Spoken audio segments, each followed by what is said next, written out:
사랑의 아버지 감사합니다. 제가 오늘도 주님의 생명 말씀을 들고 섰습니다. 제가 주님께서 제게 말씀하신 그대로 제 생각을 더하거나 빼지 않고 그대로 전할 수 있도록 제게 은혜를 베풀어 주시고 듣는 사람이 주님의 말씀을 샤마할 수 있도록 하여 주시옵소서.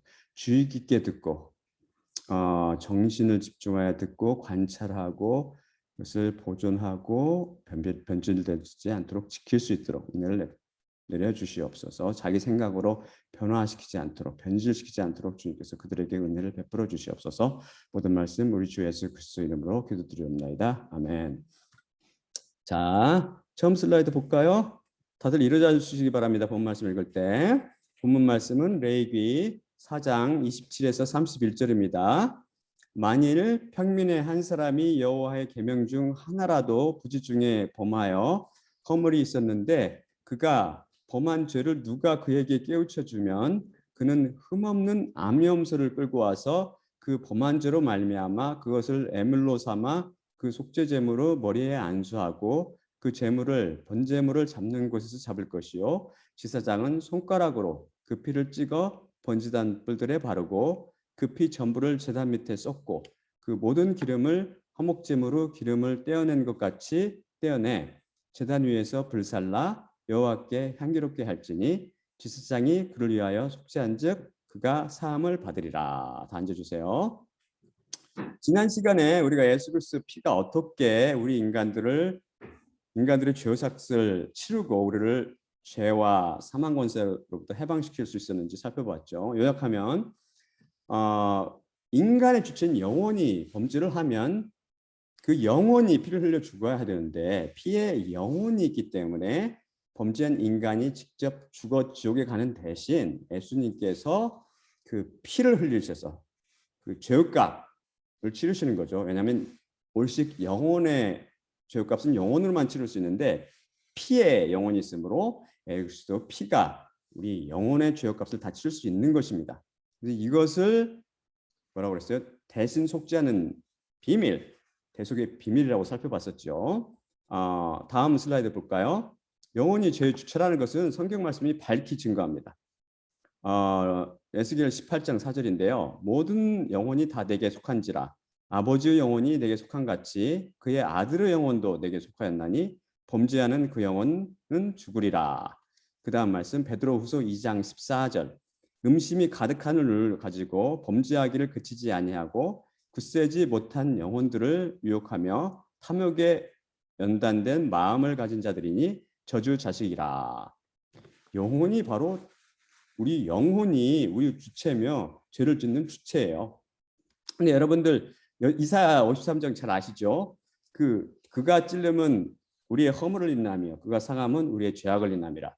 그가 징계를 받음으로 우리가 평화를 누리고 그가 채찍에 맞음으로 우리가 나음을 입었도다. 그 구절 나오는 그 구절 53장 말입니다. 3장.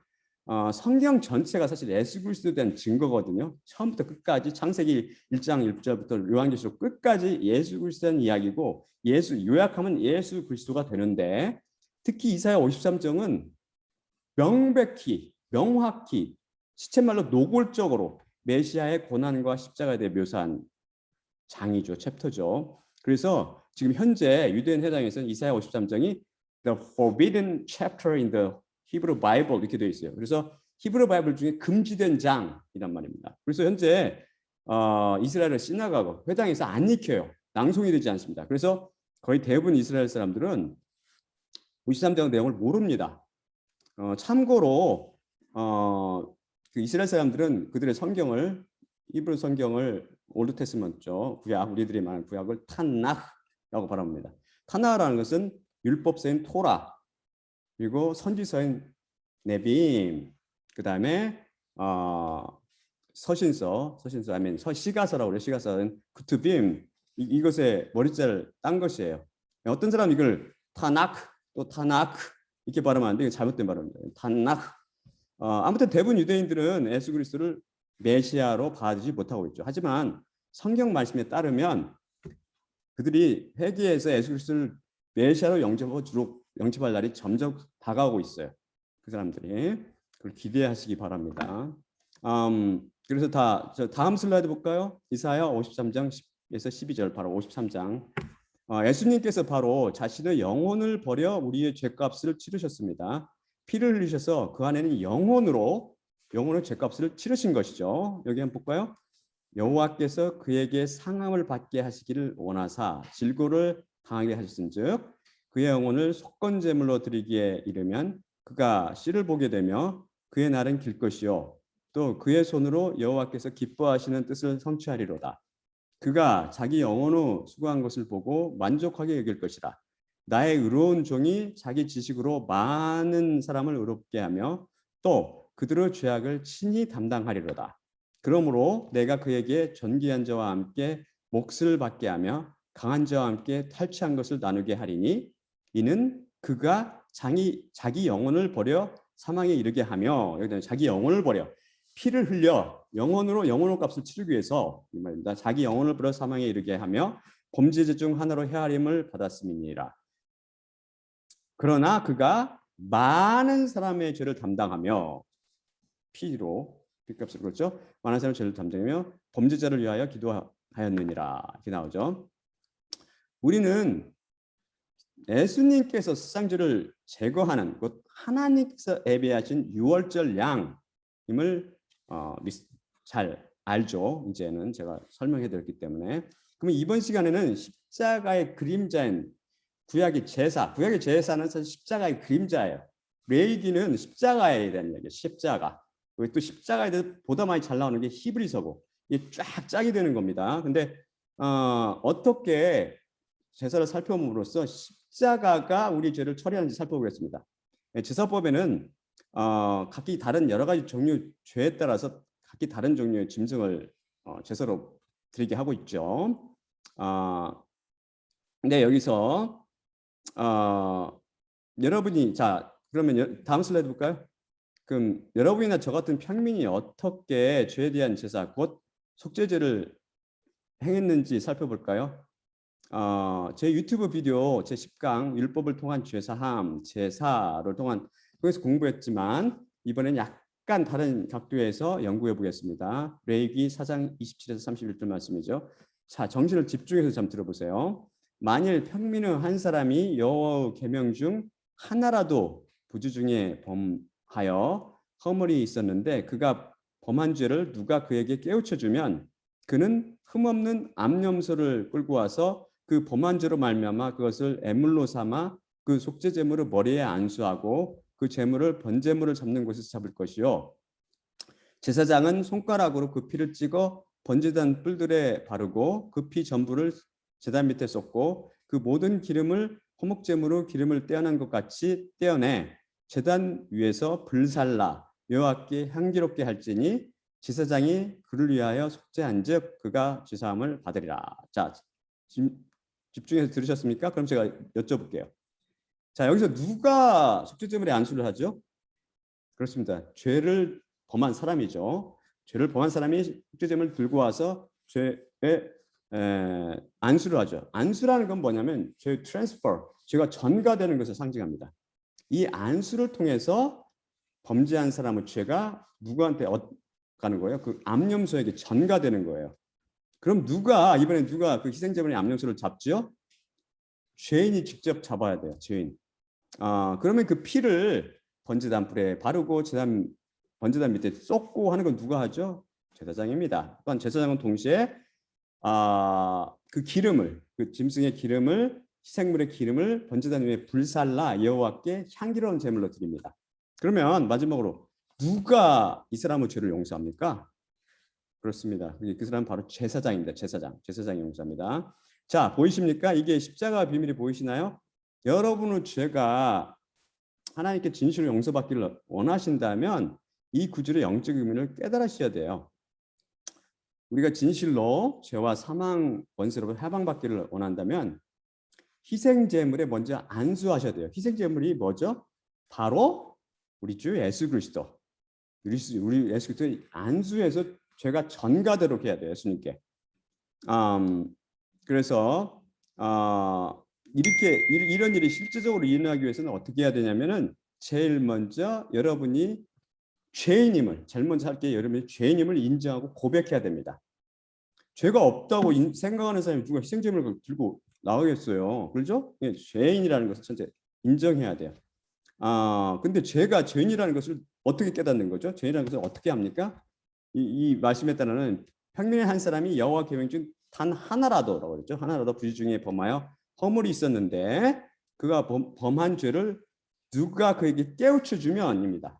누가 그에게 깨우쳐 주면인데 바로 이 누가에 해당하는 게 바로 누구예요? 이 바로 저죠. 이우승이라는 사람이. 제 설교를 주주께 들으셨다면 여러분이 얼마나 커다란 죄인지를 지금쯤 익히 들어 잘 알고 계실 거예요. 저뿐만 아니라 그 밖에 하나님의 선택한 종들, 이런 종들이 여러분이 죄인이라는 것을 깨닫게 해주는 거죠. 깨닫게 해주는 건 자기가 죄인이라는 걸 깨닫게 됩니다. 그러면 어떻게 깨닫게 되냐면 어느 정도냐면 나는 정말 그냥 대충 난 그래도 괜찮은 사람이라고 믿음에 끄는 가망성이 없어요. 나는 정말 죄로 똘똘 뭉쳐진 구제불능의 죄인이다. 철저한 죄인이구나. 나는 정말 하나님의 진노, 의롭고 거룩하신 하나님의 진노 아래에 놓인 정말 지옥불의 심판만을 기다리는 형편없는 죄인이라는 그런 강박관, 그런 위기감이 있어야 돼요. 그런 위기감과 그런 스스로 깨닫는 게 있어야 된단 말입니다. 예수님께서 자신의 죄를 직접 지셨으며 여러분 제가 진실로 죄값을 치르고 또한 예수님께서 여러분을 위해서 죽으셨고 그 피가 여러분을 용서하는 힘이 있다는 것을 알아야 합니다. 믿어야 됩니다. 이 믿는다는 것을 자꾸 사람들이 확신한다는 단어로 자꾸 혼동하시는데요. 그런 뜻이 아니고 여러분을 믿는다는 건 맡긴다는 거예요. 맡긴다는 거. 그러니까 여러분의 죄의 짐을 풀어서 그분께 맡기셔야 돼요. 짐을 맡기셔야 된다고요. 죄를 해결해 주실 것을 그리고 그런 다음에 맡기시고 기다려야 되는 거죠. 기다려야 되는 거죠. 그런데 그게 쉽나요? 제 비디오 7강 믿음의 조상 아브라함 편을 잘 주의깊게 들으세요. 이게 굉장히 중요한 강의입니다. 그래서 우리가 믿는다는 게 뭔가를 제대로 이해하시기 바랍니다. 그러면 이제 믿는다는 게 무엇인지를 제대로 아시게 되시죠. 그래야지 믿어야지 예수 그리스도를 믿고 예수 그리스도 십자가를 믿어야지 우리 죄가 처리되잖아요. 그렇죠? 그래서 우리가 두 손 들고 예수님께 나가면 예수님께서 아브라함에게 개입하셔가지고 그 삶 속에 들어오셔서 그를 어떻게 했어요? 그를 인도하시면서 그를 점점 더 맡기도록 자신을 믿고 맡기도록 만드셨잖아요. 그걸 하시는 게 하나님이시죠. 하나님의 역사. 여러분을 동일하게 하나님의 신실하심을 통해서 여러분이 하나님께 점점 더 맡기도록 하시고 결국은 여러분 자신의 죄를 온전히 십자가에 맡기도록 예수님께 맡기도록 만드실 거란 말입니다. 그러면 그때 여러분의 죄가 예수님께 쫙 전가가 되는 거죠. 그러면 그 다음이 중요한데 그러면은 누가 희생제물의 피를 흘립니까? 우리 살펴봤잖아요. 누가 잡습니까? 죄인입니다. 죄인이. 여러분 자신입니다. 그럼 누가 예수님을 십자가에 못 박았죠? 로마 병정입니까? 이스라엘 제사장과 또한 이스라엘의 장로들과 바리새인들과 유대인들입니까? 그들은 여러분과 관계없는 나쁜 놈들입니까? 십자가에 박은 나쁜 놈들입니까? 아닙니다. 바로 그들이 당신이나 저 같은 죄인을 대표해요. 죄인을 대표. 그들과 우리는 하나님 볼 때 다름이 없는 똑같은 죄인이란 말입니다. 바로 여러분과 제가 예수 그리스도에 못 박았어요. 교회와 그리스도인들이 예수 그리스도를 십자가에 못 박은 거죠. 예수님의 죄를 여러분이 처리하시기를 원한다면 여러분은 아까 말했듯이 희생제물의 피를 흘려야 된단 말이에요. 여러분이 십자가에 예수님을 못 박으셔야 돼요. 그렇지 않으면 그 죄가 용서될 방법이 없어요. 희생제물을 잡아 피를 흘리지 않고는 그 죄가 용서 안 되잖아요. 그래서 여러분이 나는 십자가에 못 박은 그 나쁜 놈들과는 전혀 관계없어 이렇게 말한다면 여러분 안타깝게도 여러분은 예수님의 십자가와는 무관한 사람이 됩니다. 자, 그러면 다음 살펴볼게요. 여러분이 예수 그리스도 십자가에 못 박고 옆구리에 창으로 찌르면 어떤 일이 생겨요? 여러분 마음이 죄책감 들고 마음이 아프잖아요. 그런 일이 실제로 일어난단 말입니다. 여러분이 살인죄를 저질렀다 생각해 보세요. 그러면 양심의 죄책감, 가책을 느끼고 그 생각할 때마다 마음이 아플 거 아니에요? 근데 이분은 누구냐면은 다름이 아니고 창조주 하나님이세요. 그리고 죄가 있는 사람도 아니고 죄가 없는 의인이신 예수님을 십자가에 못 박았단 말입니다. 그리고 창으로 찔렀단 말이다. 그럴 때 우리는 어떤 말? 그런 마음이 생기는 거예요. 마음이 아프고 통회하는 마음이 생기고 마음이 찢어지듯이 아프고 그런 마음이 생기지 않는다면 여러분은 예수 그리스도 십자가에 못 박지 않은 거고 십자가와 여러분은 아무 관계 없는 거예요. 여러분은 그냥 아무 관계 없이 여러분의 상상이나 그냥 성경이라는 그 어느 한 책 속에 나타나는 그런 관련 없는 사건이죠. 십자가 사건이. 피가 여러분을 쓸 수가 없어요. 진짜로 십자가에 못 박으면 아까 말씀드렸지 마음이 찢어지게 아프고 눈물이 나오고 그렇게 되는 거죠. 사람을 죽이고서 그냥 무덤덤하면 이 사람은 문제가 심각한 거죠. 양심이 없는 거죠. 쉽게 말해서. 그래서 자신이 예수 그리스도 십자가에 못 박은 장본인임을 인정하는 걸 뭐라고 그러냐면 성경에서는 회개라고 합니다. 회개가 뭐예요? 주여 저는 죄인입니다. 이게 회개잖아요. 주여 저는 죄인입니다. 저는 예수 그리스도를 십자가에 못 박아 피를 흘려 죽인 장본입니다. 라고 고백하는 것을 회개라고 해요. 주여 저는 주를 십자가에 못 박아 피를 흘려 죽인 장본입니다. 저를 불쌍히 여겨주시옵소서. 이게 바로 회개입니다. 참 회개. 다음 슬라이드 볼까요? 누가복음 18장 10에서 14절. 바리새인과 세례 기도를 기억하십니까? 두 사람이 기도하러 성전에 올라가니 하나는 바리새인이요 하나는 세리라. 바리새인은 서서 따로 기도하여 이르되 하나님이여 나는 다른 사람들 곧 토색, 불의, 간음을 하는 자들과 같지 아니하고 이 세례와도 같지 아니함을 감사하나이다. 나는 일에 2번씩 금식하고 또 소득의 11조를 드리나이다 하고 세례는 멀리 서서 감히 눈을 들어 하늘을 쳐다보지도 못하고 다만 가슴을 치며 이르되 하나님이여 불쌍히 여기소서 나는 죄인이로소이다 하였느니라. 내가 너희에게 이르노니 이에 저 바리새인이 아니고 이 사람이 의롭다 하심을 받고 그의 집으로 내려갔느니라. 무릇 자기를 높이는 자는 낮아지고 자기를 낮추는 자는 높아지리라 하시니라. 자, 바리새인은 뭐라고 기도했어요? 자신의 열심과 정성을 자랑합니다. 하나님 앞에서. 진짜로 웃음이 나죠. 그래서 하나님께 대한 충성심을 들먹거리고 떠벌리죠. 뭐라고 하는 거예요? 주님께서 명령하신 모든 계명을 저는 다 지켜 행하나이다. 자기가 모든 걸 다 지켜야 하기 때문에 뭐예요? 자기는 의인이죠. 의인. 의인이기 때문에 자신은 죄인이라고 생각하지 않기 때문에 착각하고 있기 때문에 절대 그 죄가 용서될 수 없는 거 죄인이라고 아까 말했잖아요. 우리가 회개란 거 뭐예요? 자기가 죄인임을 인정한다는 거잖아요. 죄를 인정하고 주여 나는 죄인입니다. 그게 인정하는 건데 그렇게 인정하지 않단 말이에요. 그러니까 이 사람은 뭐예요? 가인의 제사로 하나님 기쁘게 지금 하고 있는 거죠. 가인의 제사 우리가 많이 배웠듯이 가인의 제사 안타깝게도. 반면에 세례는 뭐예요? 자신이 형편없는 죄인이라는 것을 깨달았어요. 그리고 두 손 들고 하나님께 나왔단 말입니다. 바로 이런 회개. 저는 죄인입니다. 제가 예수 그리스도 십자가에 못 박았나이다. 저를 긍휼히 여기시옵소서. 이 참된 회개, 이 회개가 죄사함을 받기 위한 필수 전제 조건이에요. 죄사함을 받기 위한 필수 전제.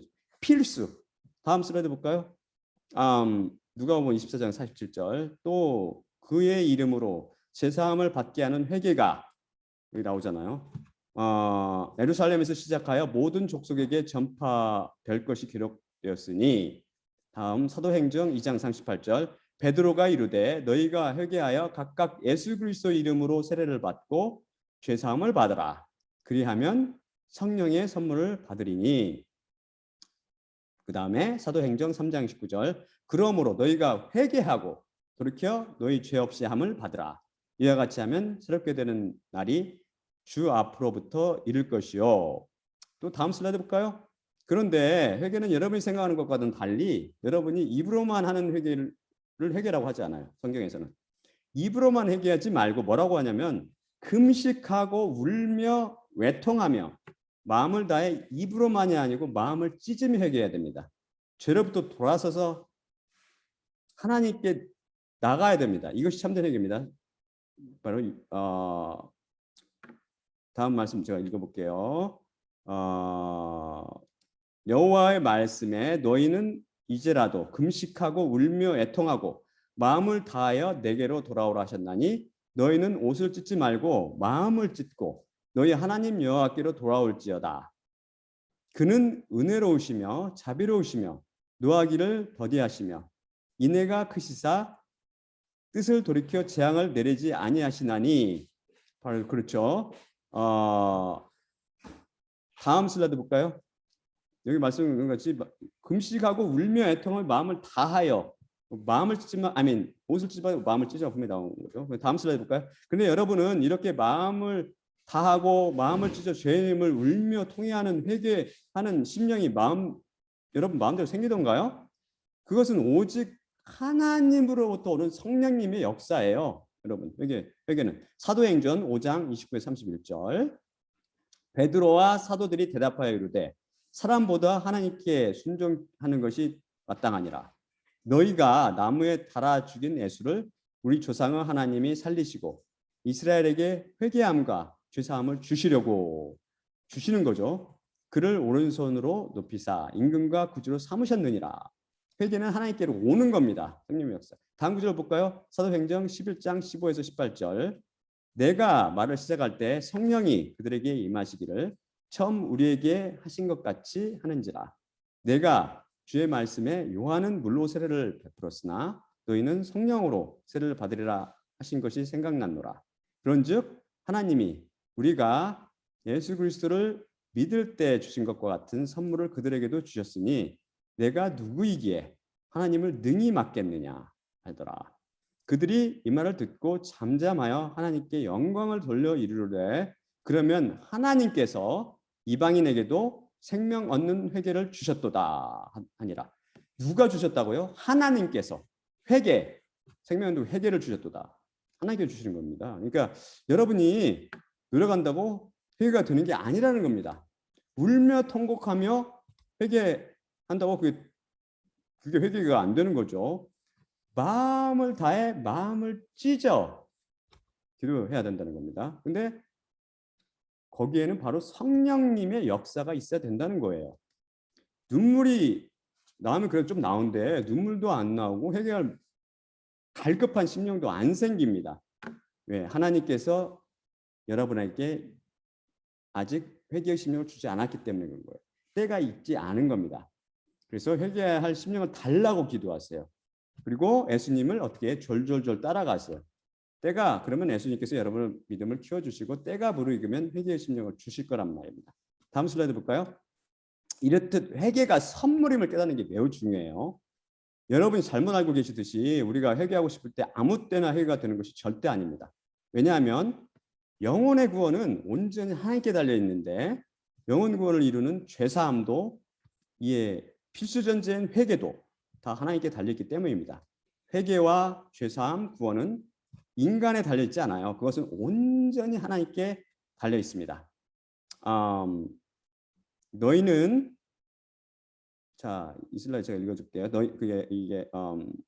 너희는 하나님의 은혜에 이르지 못하는 자가 없도록 하고 또 쓴뿌리가 나서 괴롭게 하여 많은 사람이 이로 말미암아 더럽게 되지 않게 하며 음행하는 자와 혹 한 그릇 음식을 위하여 장자의 명분을 판 에서와 같이 망령된 자가 없도록 살피라.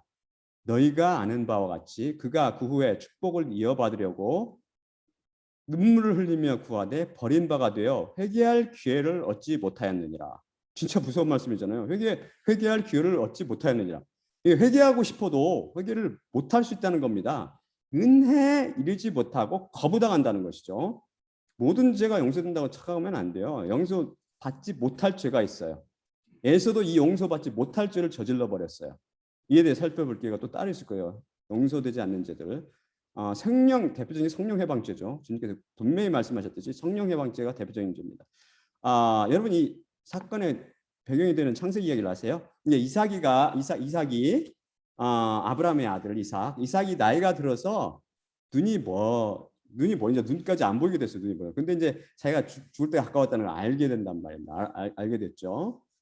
그래서 죽기 전에 자기가 사랑하는 이삭은 아이러니하게 자기 장자 에서를 더 사랑했고 리브가는 야곱을 더 사랑했어요.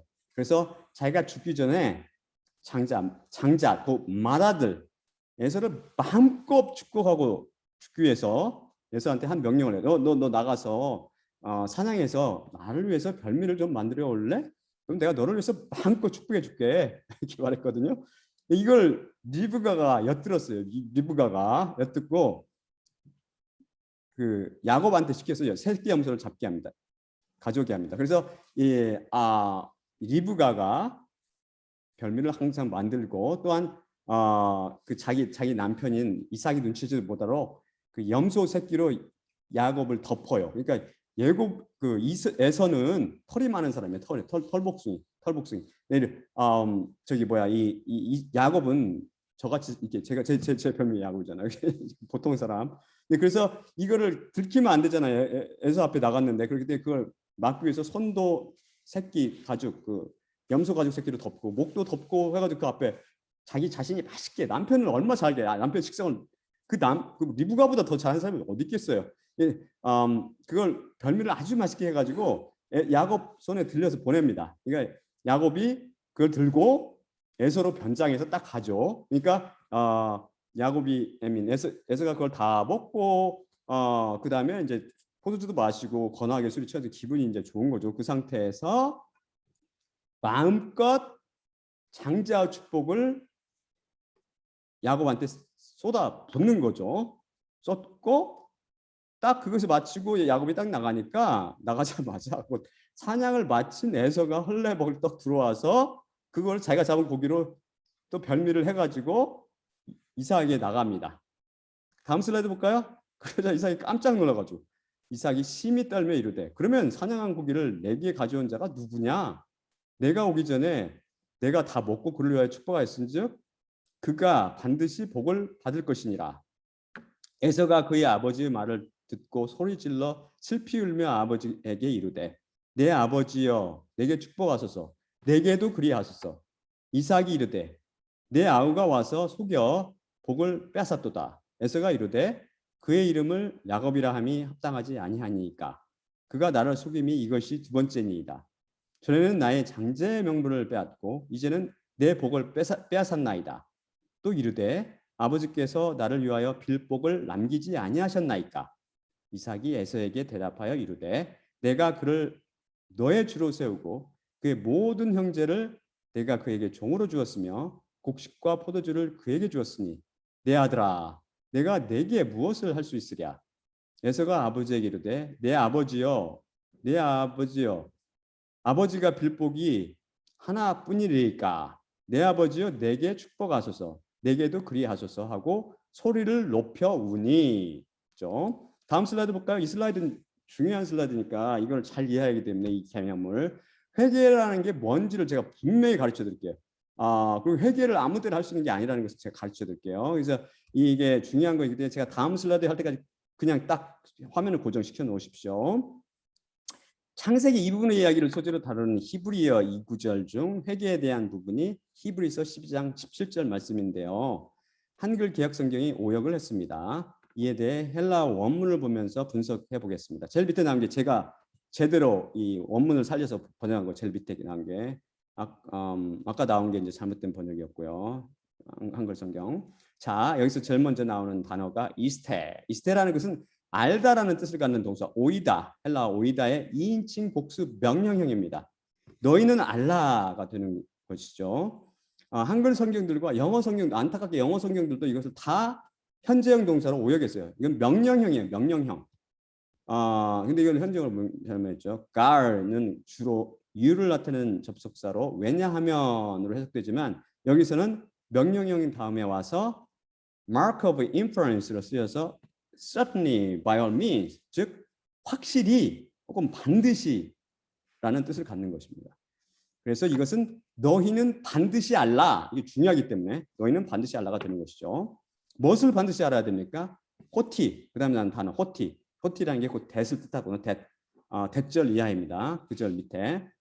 그 다음에 나는 카이는 그리고로 주로 쓰이지만 여기서는 강조형으로 바로 뜻입니다.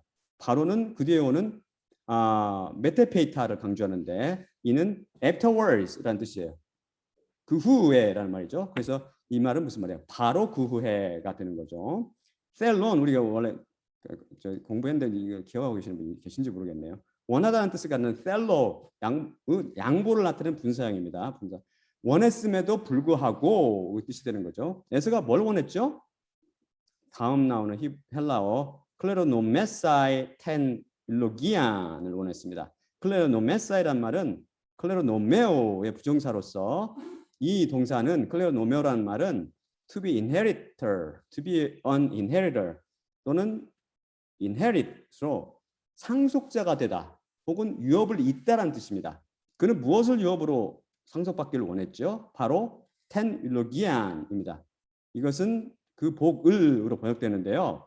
blessing, 곧 복, 여러분이 좋아하는 그 복, 이게 blessing인데 이게 헬라에서는 율로기아라고 하거든요. 율로기아, 목적형 정관사가 붙은 목적형 명사입니다.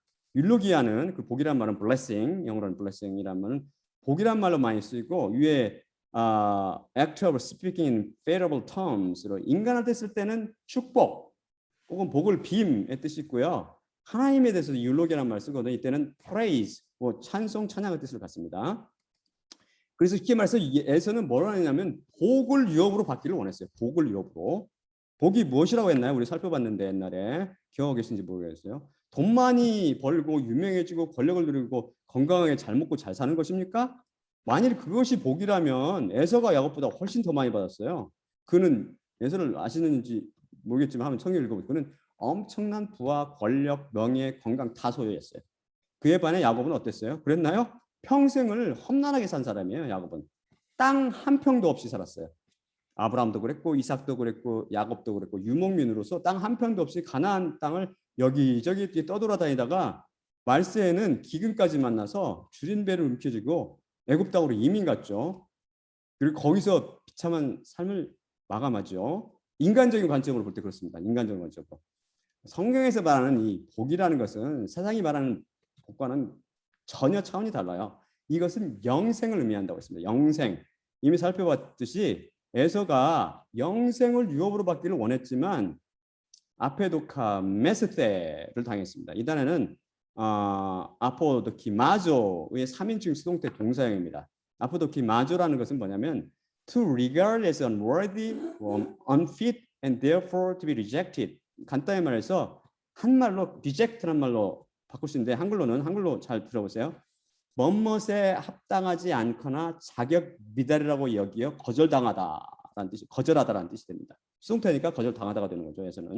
에서가 영생의 복을 구했지만 그는 영생에 합당하지 않거나 자격 미달이라고 여겨져서 거절당했다라는 말이 되는 거죠. 무섭죠. 이에 대해서 에서가 어떻게 반응했죠? 다음 단어인 메타노이아스란 말인데 이게 바로 메타노이아. 이 소유격 명사입니다. 이것은 repentance 혹은 change of mind라는 뜻인데요. 이게 바로 회개예요. 회개. 여러분이 잘 알고 있는 회개. 여러분이 알고 있는 회개와 진짜 성경에서 말하는 회개가 얼마나 다른지 한번 지금부터 들어보세요. 이것은 원래 뜻은 마음을 바꿈이라는 뜻이에요. 마음을 바꿈, change of mind. 여러분들이 이 메타노이아를 자꾸 잘못 알고 있기 때문에 이거를 뭐라고 번역하는 게 맞냐면은 성경 원문의 뜻을 살려서 마음을 바꿈으로 번역하는 것이 회개의 명확한 뜻을 이해하는 데 도움이 될 것 같습니다. 쉽게 말해서 죄를 지어서 죄와 사망 권세 아래서 죄악된 생각과 행위만 하면 지옥을 향해 가는 영혼이 마음의 방향을 어떻게 180도 바꾸어서 곧 마음을 완전히 바꾸어서 하나님께로 가는 것. 이것을 회개라고 불러요. 이게 참된 회개예요. 여러분이 소위 회개했다고 그러고 왜 마음의 변화가 안 일어나죠? 마음의 변화가 안 일어나니까 마음의 변화가 안 일어나니까 그에 따라서 행동의 변화가 뒤따르지 않는 거죠. 같은 죄를 계속 반복해 짓는 거죠. 행동은 뭐예요? 행동은 항상 마음으로 생각한 것에 부산불합니까? 결과잖아요. 행동이라는 결과. 마음의 변화가 없으니 행동의 변화가 있을 수가 없죠. 그것은 여러분이 예수 그리스도 피로 제사를 드리고 있는 것이 아니라 짐승의 피로, 아직도 짐승의 피로 제사를 드리고 있기 때문입니다. 이것은 진짜 심각한 문제입니다. 이거 가볍게 여기신다면 에서한테 일어난 일이 동시에 일어날 수 있습니다. 그 다음은 단어가 God인데 왜냐하면의 뜻입니다. 그가 왜 영생에 합당하지 않거나 자격 미달이라고 여겨져서 거절당했냐 하면이 되는 거죠. 그 다음에 토폰을 거의 대부분은 한글 성경들이 기회로 오역했는데요. 회개할 기회를 못 찾았다는데 기회가 아니에요. 이 말은 터포스 목적형 명사로서 장소란 말이에요. 장소, place, 장소. 영어 성경들은 거의 대부분 제대로 place라고 올바로 번역을 했어요. 따라서 메타노이아스 토포는 회개의 장소라는 뜻이 됩니다. 회개의 장소.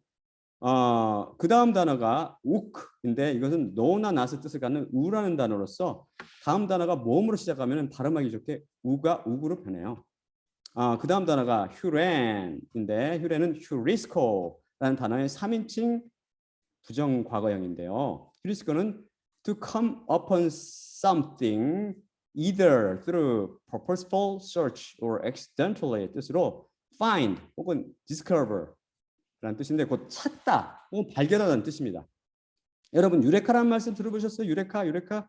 그리스도 과학자 알키메데스가 어떻게 욕조에서 목욕하다가 알키메데스 원리를 딱 깨닫고 나서 너무 기뻐서 유레카 하면서 벌거벗은 채로 밖으로 뛰어나갔잖아요. 껑충껑충 신내 나갔었어. 사람들 창피한지도 모르고 너무 기뻐서. 사실 이 단어가 바로 휴리스코의 1인칭 완료형 동사예요. 그래서 원래 정확한 발음은 유레카가 아니고 휴레카입니다. 휴레카. 여담이었지만 그래서 아무튼 에서는 회개의 장소를 찾지 못했어요. 회개의 장소. 이 장소를 찾으러 그가 무슨 일을 했죠? 다음 단어가 가이펠, although 뜻으로 뭐뭐에도 불구하고입니다. 그 다음은 메타는 전치자로서 동반을 나타내는 with, 시간을 나타내는 after 뜻을 갖는데요. 여기서는 뭐뭐와 함께, 그러니까 이게 뭐뭐와 함께 또는 뭐뭐 이후로 번역될 수 있는데 여기서 이 구절에서는 뭐뭐와 함께라는 뜻입니다. 그 다음 나온 단어가 닥리온의 복수형 닥리온, 발음은 거의 비슷하게 똑같은데 약간 길게 오메가이기 때문에 오미크론에서 오메가로 바뀌어서 약간 더 근데 저는 그게 발음을 구분해서 못해요. 닥리온인데 이것은 눈물을 타는 닥리온의 복수형 소유격으로 지역하면 눈물들과 함께, 그냥 단순한 눈물이 아니고 눈물들과 함께. 그러니까 의역하면은 펑펑 울면서 애통하면서 눈물 엄청 흘리면서 이런 뜻이 되겠죠. 다음 단어가 에크제테사스. 그래서 에크제테오의 3인칭 단수 과거형 능동 분사입니다. 에크제테오란 말은 to exert effort to find out or learn something 혹은 seek out or search for 뜻으로 부지런히 찾다란 말입니다. 부지런히 찾다. 에서가 눈물을 펑펑 쏟으며 부지런히 열심으로 이것을 찾으려 했지만 이것을 찾지 못했기 때문에 그 뜻이 되는 거죠. 이것이 뭐죠? 이것을 나타내는 단어가 대명사 끝 제일 마지막 단어인 아우텐. 이걸 가리킨다는 게 뭐라고 그랬어요? 이것은 바로 메타노이아스 토폰, 회개의 장소입니다. 그러니까 에서는 회개, 그 영생을 유업으로 받고 싶어서 펑펑펑펑 울면서 회개의 장소를 찾았지만 그걸 못 찾았다는 거예요. 못 찾았기 때문에 딱 거부당한 거죠. 결국 야고보 형에서는 눈물을 쏟으며 열심히 회개 장소를 찾았으면 결국은 그걸 못 찾고 뭐라고 하는 거예요? 너는 영생에 합당하지 않거나 자격 미달이라고 여겨져서 거절당해 버렸습니다. 무서운 이야기죠. 여러분이 생각하는 것과 달리 회개는 마음대로 여러분 마음대로 할 수 있는 게 아니에요. 회개하고 싶어도 회개하지 못하고 에서처럼 그냥 지옥으로 들어갈 수 있다는 겁니다. 그렇기 때문에 경고 말씀. 그래서 이것을 2인칭 복수 동사로 명령형으로 딱 나고 있는 거죠. 쓰고 있는 거죠. 그러면서 반드시란 말도 같이 쓰면서 너희는 반드시 이걸 알라. 예서 이야기를 하면서 하나님께서 경고를 우리에게 해주시는 거예요. 그러니까 여러분이 완전히 통곡하고 열심히 하나님께 매달리면 하나님 어떠신 분이 여러분 알고 있죠? 긍휼이 풍성하시고 사랑이 많고 자비로운 하나님이기 때문에 우리를 불쌍히 여기서 회개한 것을 간주할 것 같은데 전혀 그렇지 않다는 겁니다. 여러분이 하나님을 잘못 알고 있기 때문에 그런 거예요. 하나님은 뭘 요구하는 거예요? 참된 회개. 마음의 변화를 원하시는 거. 마음의 변화가 있으면 뭐가 와요? 그 다음에 행동의 변화가 오는 거죠. 입에 발린 가짜 회개를 주님께서는 중심을 깨뜨려 보셔서 no 해버리는 거죠. 가짜와 진짜를 구분해서. 우리가 어떻게 해야 될지는 이제 계속 제가 하는 성경을 이 강의를 잘 들으면 제가 설교 말씀 잘 들으면 방법이라는 게 우리한테는 없어요. 사실 하나님께 달려 있는 거죠. 하나님께 달리는 걸 깨닫는 게 그게 바로 복입니다. 그게 복. 그러면 왜? 그럼 여기서 잘 살펴봅시다. 왜 에서는 영생에 합당하지 않거나 자격미달로 여겨지게 됐나요? 어떤 치명적인 잘못을 저질렀죠? 다음 슬라이드 볼까요? 히브리서 12장 16절입니다. 읽어봅시다. 음행하는 자와 혹 한 그릇 음식을 위하여 장자와 명분을 판 에서와 같이 망령된 자가 없도록 살피라. 여러분 이 말씀은 배경이 되는 이야기를 아시나요? 창세기 다음 슬라이드 볼까요? 창세기 25장 27에서 34절입니다.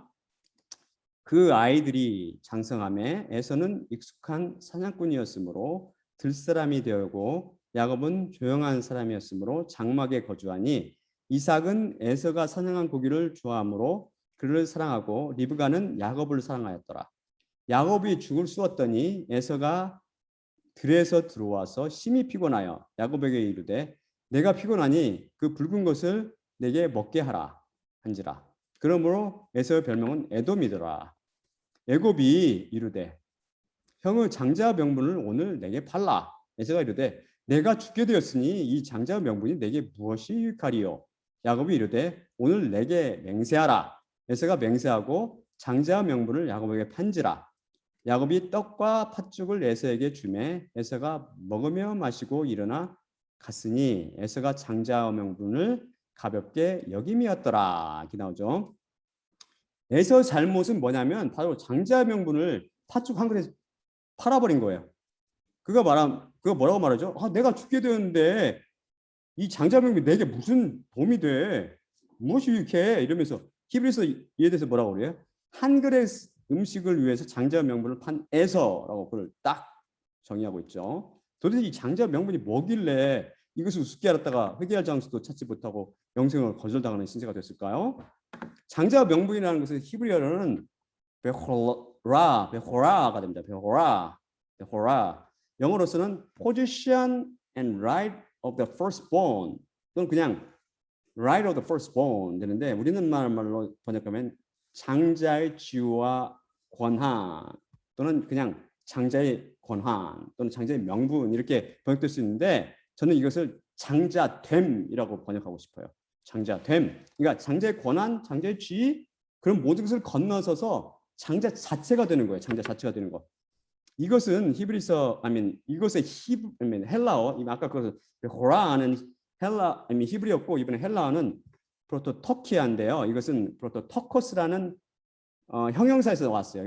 이 프로토 터커스의 형용사는 무슨 뜻이냐면 pertain to firstborn이라는 뜻으로 초태생 곧 장자에 관련된이란 말이에요. 그러니까 제가 말한 정의처럼 이렇게 넓은 의미죠. 장자에 관련된 모든 것이니까. 그리고 참고로 베호라는 아까 말한 그 장자됨이고 베호라는 말은 firstborn 또는 the oldest offspring 해가지고 초태생 또는 장자라는 뜻입니다. 다음 슬라이드 볼까요? 먼저 예수 그리스도께서 우리 모든 사람은 장자가 되십니다. 하나님이 미리 아신 자들을 또한 그 아들의 형상을 본받게 하기 위하여 미리 정하셨으니 이는 그로 많은 형제 중에서 맏아들이 되게 하려 하심이라. 다음 슬라이드요. 또한 다음 슬라이드 하나님께서 말씀하십니다. 이스라엘의 민수기 8장 17절이죠. 이스라엘 자손 중에 처음 태어난 것은 사람이든지 짐승이든지 다 내게 속하였음은 내가 애굽 땅에서 모든 처음 태어난 자를 치던 날에 그들을 내게 구별하였음이라. 다음 슬라이드는 민수기 3장 45절. 이스라엘 자손 중 모든 처음 태어난 자 대신에 레인을 취하고 또 그들의 가축 대신에 레인의 가축을 취하라. 레인은 내 것이라 나는 여호와니라. 이렇게 말씀하시죠. 내 것 하니까 생각나는 거 없습니까? 누가 여호와의 것? 예수 그리스도의 것이죠. 교회 그리스도인이잖아요. 구약에서 다음 슬라이드 보겠습니다. 다음 슬라이드요. 베드로전서 2장 9절. 구약에서 레인들은 제사장 직분을 행했습니다. 여기서 레인은 제사장 족속인 그리스도인들을 대표합니다. 자, 그러나 너희는 택하신 족속이요 왕 같은 제사장들이요 거룩한 나라요 그의 소유가 된 백성이니 이는 너희를 어두운 데서 불러내어 그의 기이한 빛에 들어가게 하신 이의 아름다운 덕을 선포하게 하려 하심이라. 그래서 하나님 보실 때 레인들 곧 그리스도인들이 바로 처음 태어난 자 장자이죠. 육신적인 태생 순서가 중요하지 않아요. 그래서 다음 슬라이드 볼까요? 그래서 하늘에는 장자들의 모임이 있습니다. 장자들의 모임. 하늘에 기록된 장자들의 모임과 교회와 만민의 심판자이신 하나님과 및 온전하게 된 의인의 영들과 라고 나와 있죠. 저는 육신적으로는 차남이에요.